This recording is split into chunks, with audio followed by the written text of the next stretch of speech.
plenty of money in this world. There's plenty of money in this country. It's just in the wrong hands. And I will be damned if the same politicians who refuse to act then are going to try to come back today and say we need a middle-of-the-road approach to save our lives. That is too much. Give us some of that socialism that the oil and gas industry has had for a century. Freedom is back in style. Welcome to the revolution. Yeah, we're coming to your city. Gonna play our guitars and sing you a country song. Sean Hannity. The new Sean Hannity Show. More behind-the-scenes information on breaking news and more bold, inspired solutions for America. Well, the first step is finding out exactly what happened. And we're trying to get our arms around that, getting all the relevant information from the various agencies, and starting to talk to some of the people that have information. You know, the thing that's interesting about this is that this was handled at a very senior level of these departments. It wasn't handled in the ordinary way that investigations or counterintelligence activities are conducted. It was sort of an ad hoc small group, and most of these people are no longer with the FBI or the CIA or the other agencies involved. This appears to run deep. Why is it so hard to figure out? Well, there are two things here. One, no one's really looked at it. I think there's a misconception out there that we know a lot about what happened. The fact of the matter is, Bob Mueller did not look at the government's activities. He was looking at whether or not the Trump campaign had conspired with the Russians, but he was not going back and looking at the counterintelligence program. And we have a number of investigations underway that touch upon it, the main one being the Office of Inspector General that's looking at the FISA warrants. But as far as I'm aware, no one has really looked across the whole waterfront. You also said back in April that you thought there was spying going on in the Trump campaign. When do you think that started? Well, I'm not going to speculate about when it started. We're going to find out when it started. It's been said that it was July of 2016. Does that sound right to you? Again, I don't want to speculate. What I will say is that I've been trying to get answers to questions, and I found that a lot of the answers have been inadequate. And I've also found that some of the explanations I've gotten don't hang together. So in a sense, I have more questions today than I did when I first started. Some of what things don't hang together? Some of the explanations of what occurred. Why does that matter? Well, because I think people have to find out what the government was doing during that period. If we're worried about foreign influence, for the very same reason, we should be worried about whether government officials abused their power and put their thumb on the scale. And so I'm not saying that happened, but I'm saying that we have to look at that. All right, a phenomenal interview with Bill Barr by my friend Bill Hemmer on the Fox News channel that aired this morning. We actually had a portion of it last night on Hannity. Hour 2, Sean Hannity Show, 800-941-SEAN is our number. You want to be a part of the program. The Attorney General said a lot here, that he is investigating what role the Steele dossier played in the Russia probe. And the salacious document had a number of clear mistakes. And it is a very unusual situation to have opposition research like that, especially one that on its face had a number of clear mistakes and really basically saying zero vetting. What I've been saying, that it hasn't been verified, it hasn't been corroborated. And to use that conduct, counterintelligence, against an American political campaign would be a strange development. And the thing is these are not even issues in dispute anymore. This dossier was used as the bulk of information for the FISA applications that were used to spy, and there were multiple ways that spying was done on the Trump campaign, but to spy on an opposition party campaign, and it was paid for by the other candidate.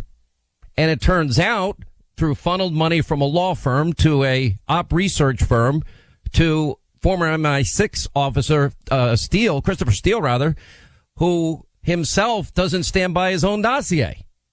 Anyway, here to help analyze what it is that the Attorney General is saying, Greg Jarret, Fox News legal analyst, author of The Russia Hoax, and Alan Dershowitz, Harvard professor, who contributed to analysis on the Mueller report for Skyhorse Publishing. Thank you both for being with us. Professor, why don't we start with you? Because number one, I sense a seriousness in this man and a passion for the law. I can't believe that members on the House Judiciary Committee are literally demanding he break the law and reveal grand jury information and talking about putting handcuffs on him by the sergeant of arms. And he's saying, I'm not going to break the law. Well, he's absolutely right. And he's acting in the highest tradition of attorneys general and the Justice Department. He says, I will obey the law. And Congress has no authority to make me violate the law by providing secret grand jury material without court authorization. And, court authorization here is critical. It's critical to the Steele dossier, and it's critical to this issue.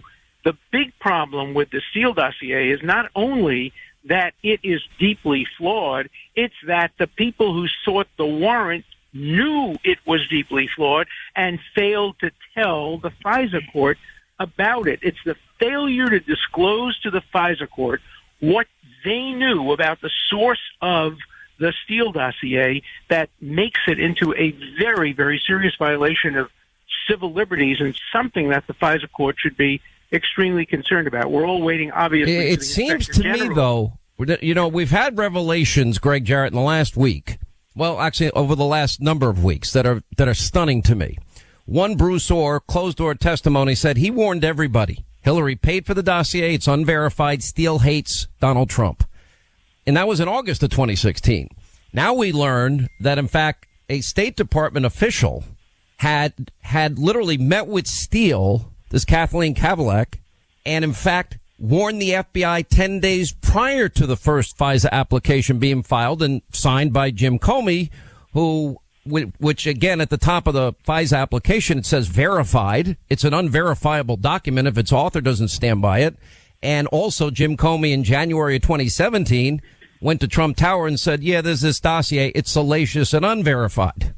So, I think he's in a whole heap of trouble over this. Oh, absolutely. All the people who affix their signatures verifying for its authenticity and its truthfulness when they knew it wasn't are in legal jeopardy. You have to understand that for them, the dossier was their holy grail. It would deliver them from Trump. But now documents have emerged, and Kathleen Kavalek's is just one of them, that prove it was really just a hoax. The FBI took this phony political document. It was funded by the Clinton campaign and the DNC, and they effectively weaponized it to destroy Trump, to surveil on an associate of his campaign, to gather incriminating evidence that didn't exist. And now they've been caught red-handed. So it's extremely important that a U.S. attorney by the name of John Durham will get to the bottom of this. He has the power to do what the Inspector General doesn't have the power to do, and that is to compel testimony, to present it to a grand jury for potential indictments. Well, with the Horowitz... That's exactly right. Yeah, go that's ahead, exactly Professor. right. And it's so important because, the road to hell is paved with good intentions. And these folks believed that getting rid of Donald Trump was the highest interest of the United States. And when you have people with that kind of zealotry, that's when the greatest violations of civil liberties occur. Whether it's on the right or the left, when you have zealots who are convinced that they have truth on their side with a capital T, and it's only they who can prevent disaster from happening to this country, they will do anything because they believe that the ends justify the means. And here we have just a perfect example of zealots who were convinced that it would be a disaster to allow the voters in the Electoral College to determine who the president was. And so they were going to essentially pull off a coup to make sure that the, quote, right result, in their view, occurred. And whether you are a liberal or a conservative or a Democrat or a Republican, you have to be concerned with that approach, especially when it comes from law enforcement. And so I'm very happy that this is all coming out. As a liberal Democrat, I'm very happy this is coming out. Whether it hurts the Democrats or helps the Democrats, that's a short-term issue. The long-term issue is the rule of law. Rule of law and the Constitution. And I know this gets a little sensitive, and I think you think I'm being political, Professor, but I'm not. I do believe that the law 18 U.S.C. 793 on the Espionage Act is clear.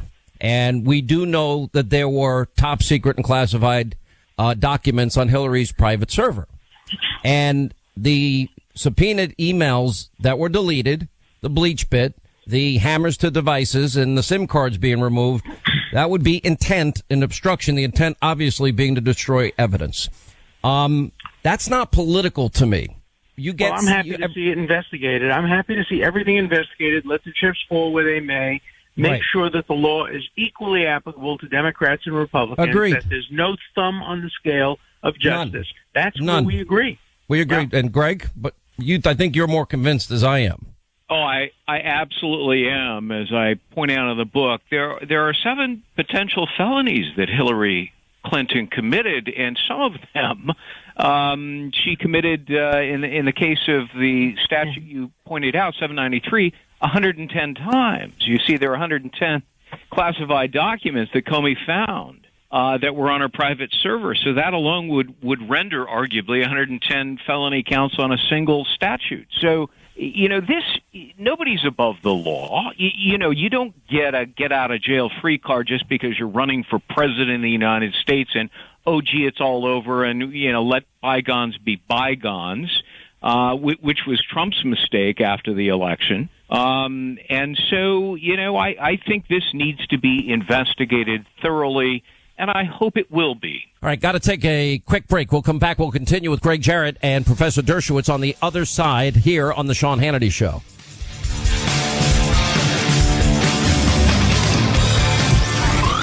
Are you sick of fake news? Well, we've got you covered. Hannity watches here and has the news you need. Sean Hannity.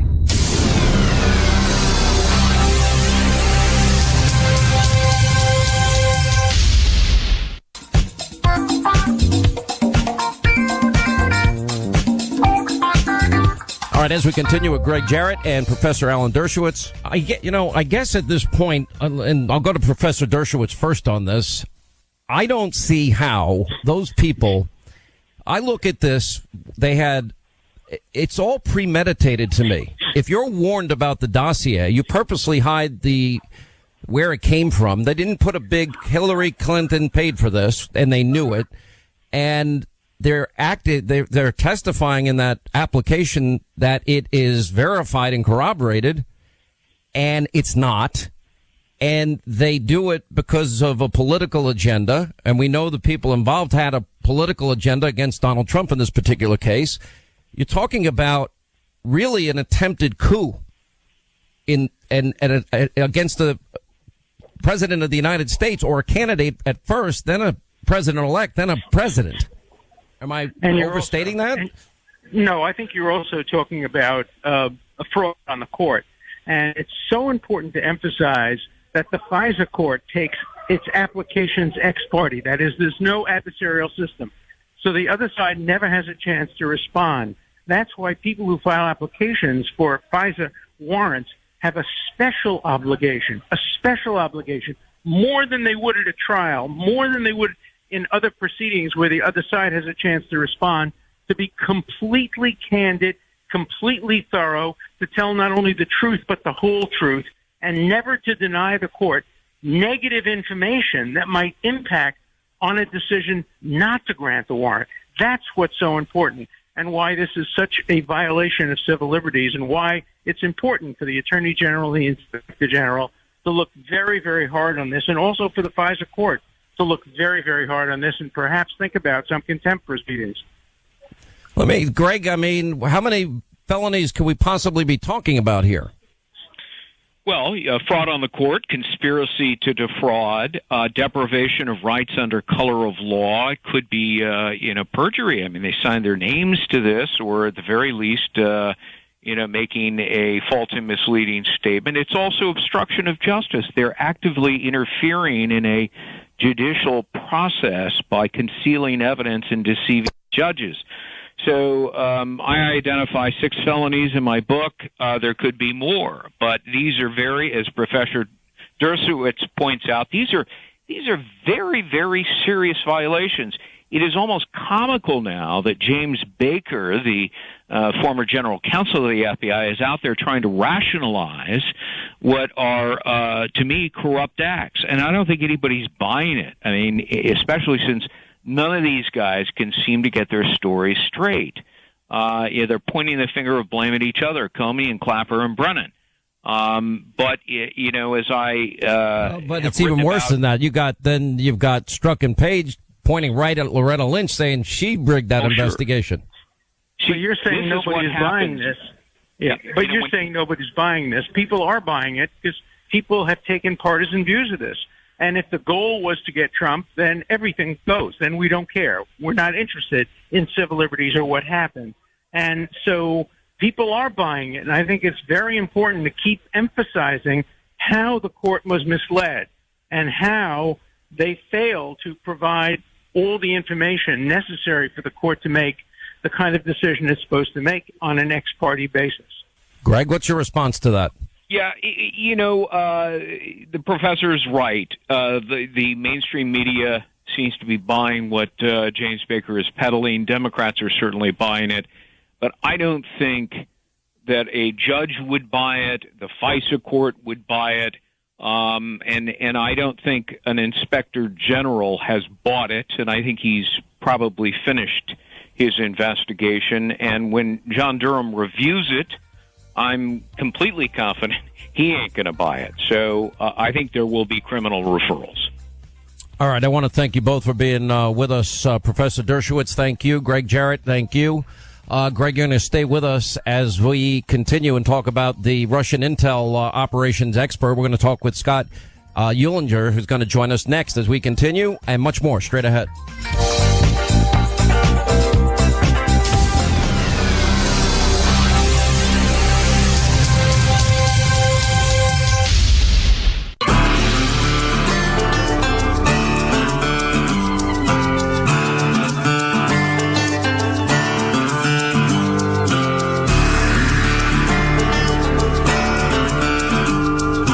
Information download. Sean Hannity and the breaking news you might have missed today. It's Sean's Insider Information. Hannity is on right now. How do you think John Brennan and James Clapper handled the Russian investigation?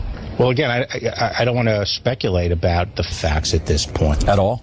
I know some facts, but it's premature to be discussed. Can you tell us what the Steele dossier had to do with this? What role did that play? Well, that's one of the questions, that we're going to have to look at. It's a very unusual situation to have opposition research like that, especially one that on its face had a number of clear mistakes and a somewhat jejune analysis, and to use that to conduct counterintelligence against an American political campaign is would be a strange development. I'm not sure what role it played, but that's something we have to look at. Do you smell a rat in this at this point?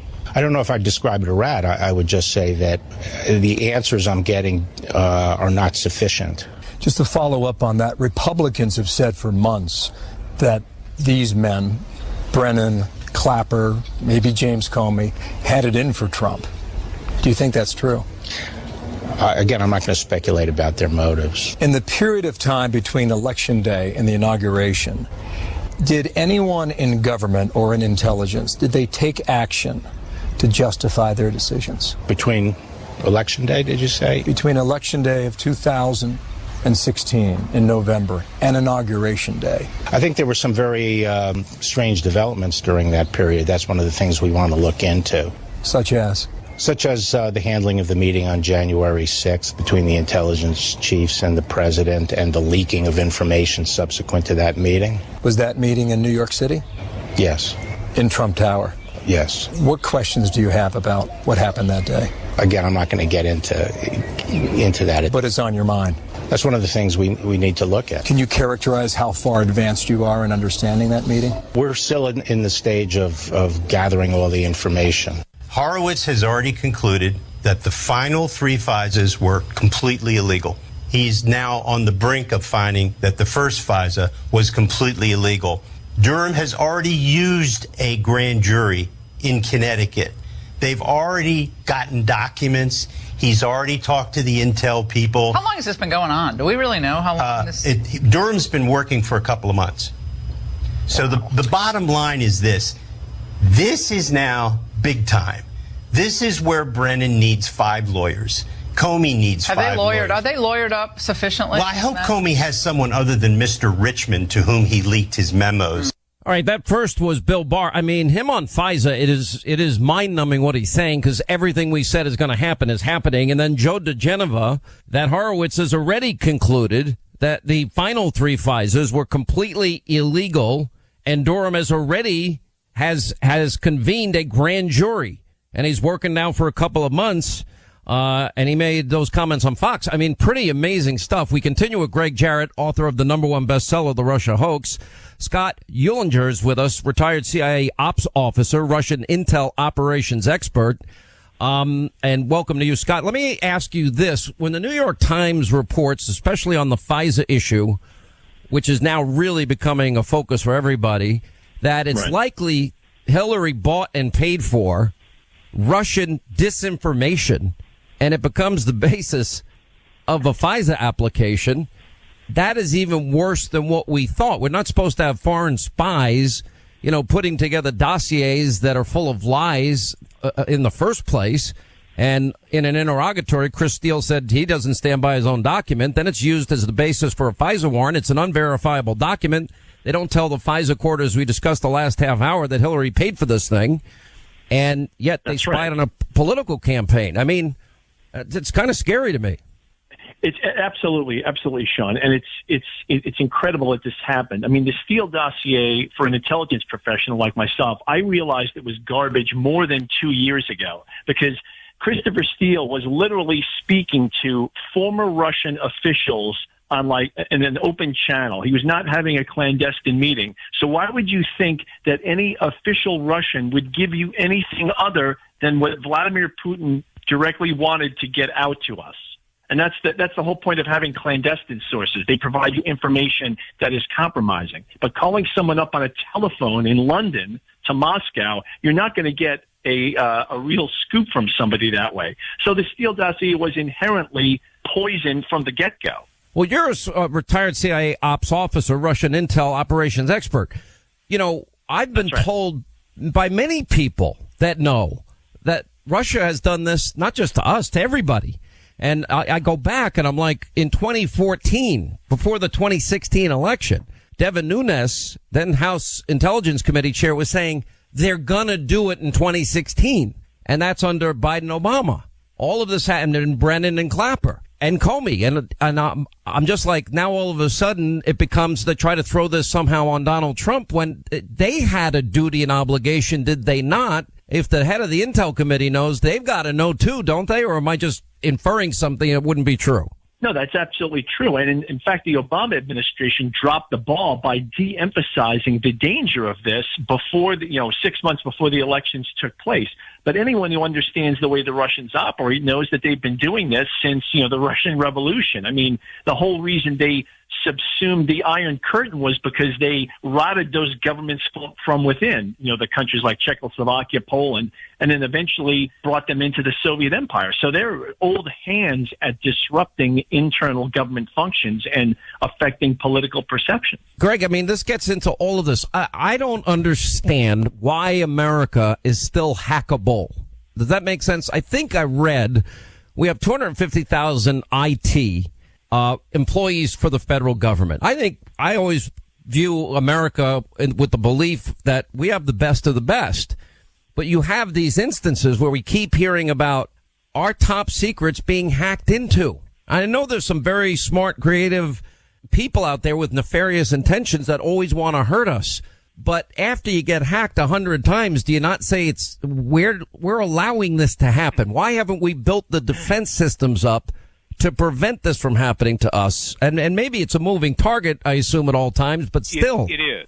It is a moving target in this sense. For every antivirus program you can introduce to protect your system, nefarious actors who are skilled at cyber espionage, like the GRU in Russia, they come up with a way around it or a different entrance to computer systems. So it is, you're right, it's sort of a constant moving target. You have to continue to upgrade and look for ways to protect your system. So it's an interesting point that you bring up, because it was always a silly proposition that the GRU and the Russians somehow needed the Trump campaign to help them hack into the Podesta emails and the Democratic system and Hillary Clinton emails. There was nobody sophisticated on the Trump campaign to do that. The Russian intrusions began before the Trump campaign. And so they didn't need Trump's help. And yet, when you look at the Mueller report, so much time and attention is focused on their efforts to try to prove that Trump colluded in the hacking of email systems, and it's just silliness to even consider it. All right, quick break. More at Scott and Greg on the other side as we continue, and we'll look at the president's new immigration policies at the top of the next hour. We'll get to your calls as well in a little Friday concert series.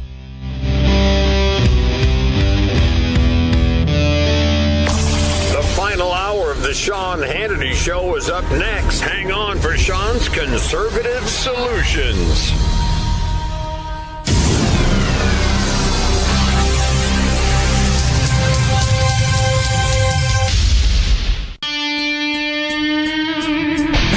All right, as we continue with Greg Jarret and Scott Uhlinger, I know it's a moving target, Scott, and I wouldn't begin to, I barely can download an app, for crying out loud. That's how pathetic I am with computers, all right? That's not my thing. Right.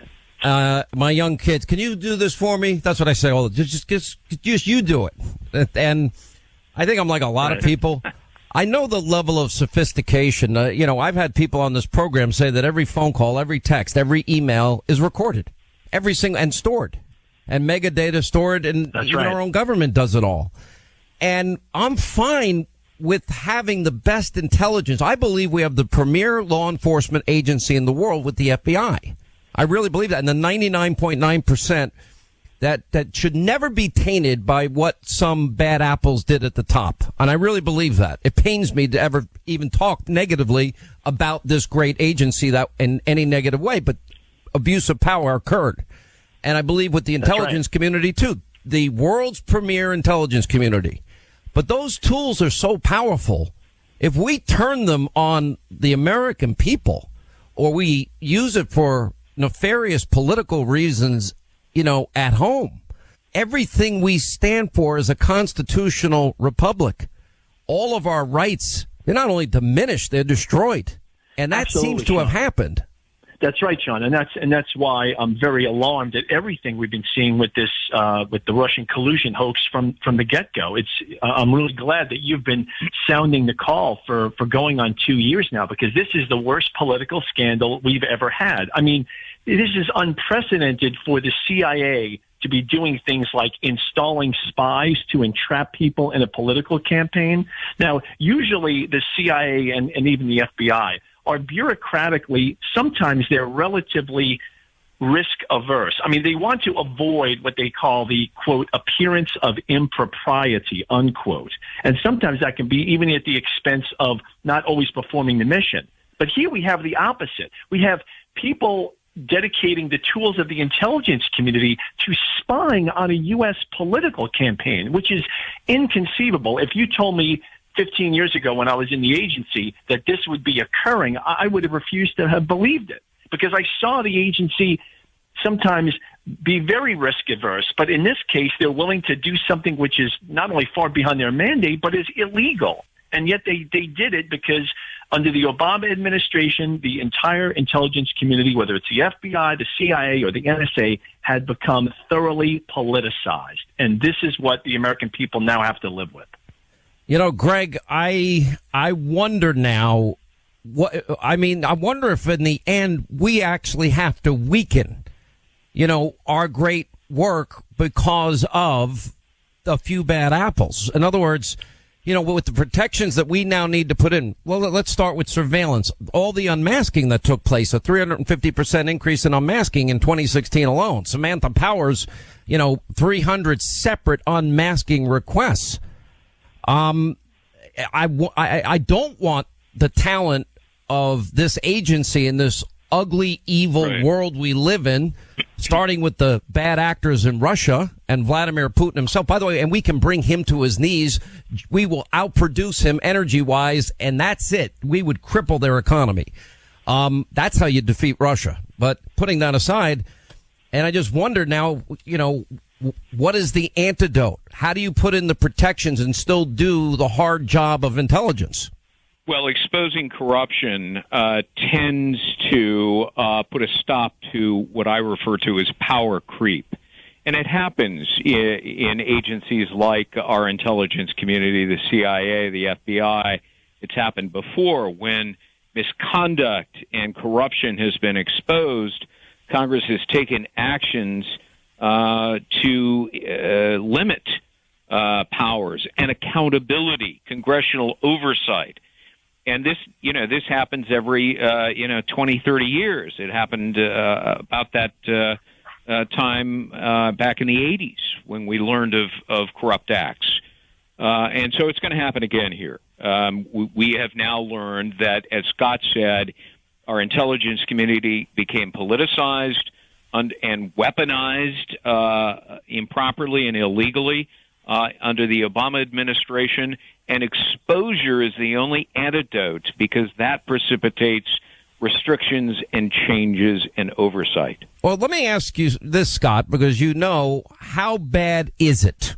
How bad do you think the corruption is, and how vulnerable are we as a country from outside actors, hostile regimes, Russia, Iran, China, North Korea, in terms of their ability to hack us? Well, I think that this is, in some ways, this whole investigation by the Attorney General is a good thing. Unfortunately, it comes at a very bad time when we are uniquely challenged by some significant threats, such as mostly China, to a lesser extent Russia, and of course Iran and North Korea.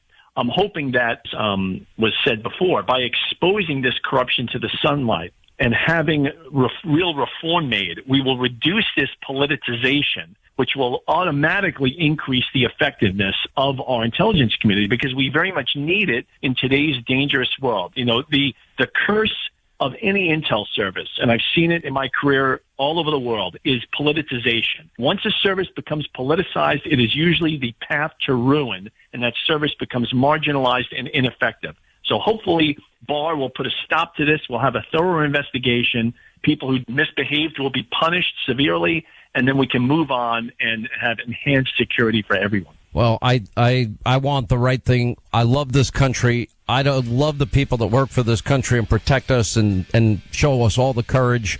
I want to be the best at that game, because it's not really a game. Look at the last century alone, 100 million souls destroyed, that we have to be ever vigilant. So I just hope we get to the bottom of it all. Scott, thank you for being with us. Greg, thank you. Appreciate it. 800-941-SEAN, toll-free telephone number. You want to be a part of the program. When we come back, Principal Deputy White House Secretary Hogan Gidley joins us, and your calls straight ahead.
American way.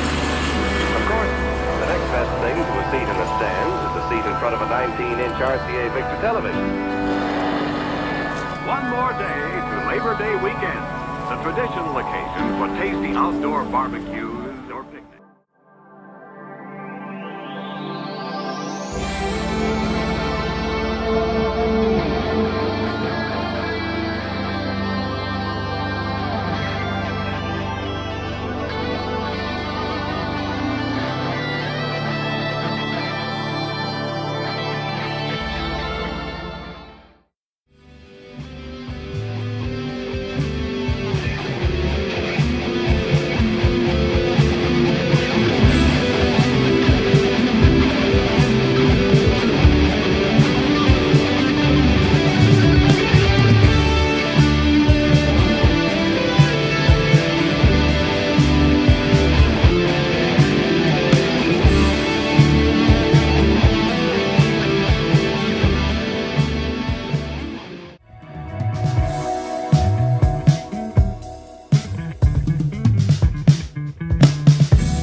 agree with all the obstacles and with all the enemies who are between me and...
Times Square, 42nd Street.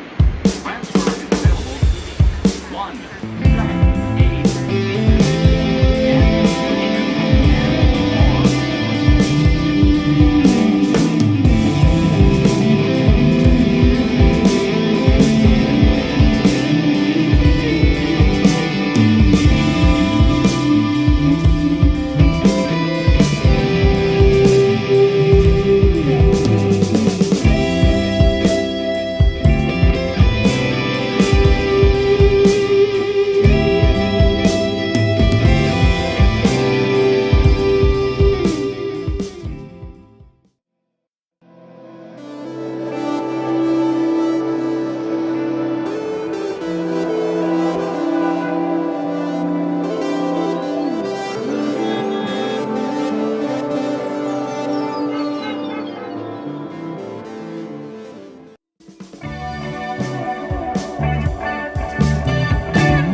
Street.